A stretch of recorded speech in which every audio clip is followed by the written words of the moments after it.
दक्षिण भारत में एक महान संत हुए श्री रामानुजाचार्य।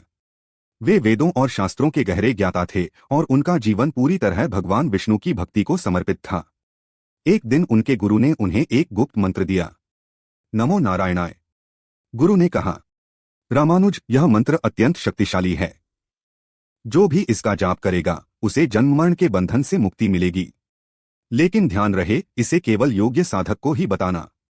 यदि तुमने इसे सबको बता दिया तो तुम स्वयं नरक के भागी होगे। रामानुजाचार्य ने मंत्र ग्रहण किया और गहरे ध्यान में बैठ गए। जब उन्होंने उसके प्रभाव का अनुभव किया तो उनके हृदय में दया और करुणा उमड़ आई। उन्होंने सोचा, यदि यह मंत्र मुझे मोक्ष दे सकता है तो क्यों न मैं इसे सबको दे दूं। चाहे मुझे नरक क्यों न जाना पड़े, पर हजारों लाखों लोग तो मुक्त हो जाएंगे। अगले ही दिन वे मंदिर की ऊंची मीनार पर चढ़ गए और ऊंचे स्वर में पुकारा, सुनो, यह मंत्र सबको मोक्ष दिला सकता है। यह है नमो नारायणाय। इसे सच्चे हृदय से जपना और तुम सब मुक्त हो जाओगे। लोगों में आनंद की लहर दौड़ गई। सबने उस मंत्र का जाप करना शुरू कर दिया।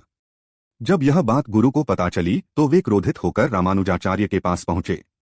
उन्होंने कहा, तुमने मेरी आज्ञा का उल्लंघन किया है।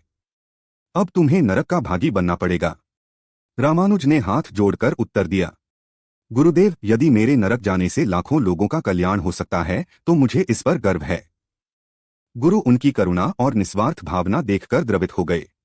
उन्होंने आशीर्वाद दिया, वत्स, यही सच्चा धर्म है। तुम सदैव स्मरणीय रहोगे।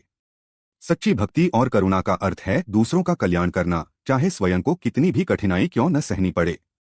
मुझे कमेंट बॉक्स में बताएं कि कहानी कैसी लगी और चैनल को लाइक और सब्सक्राइब करें।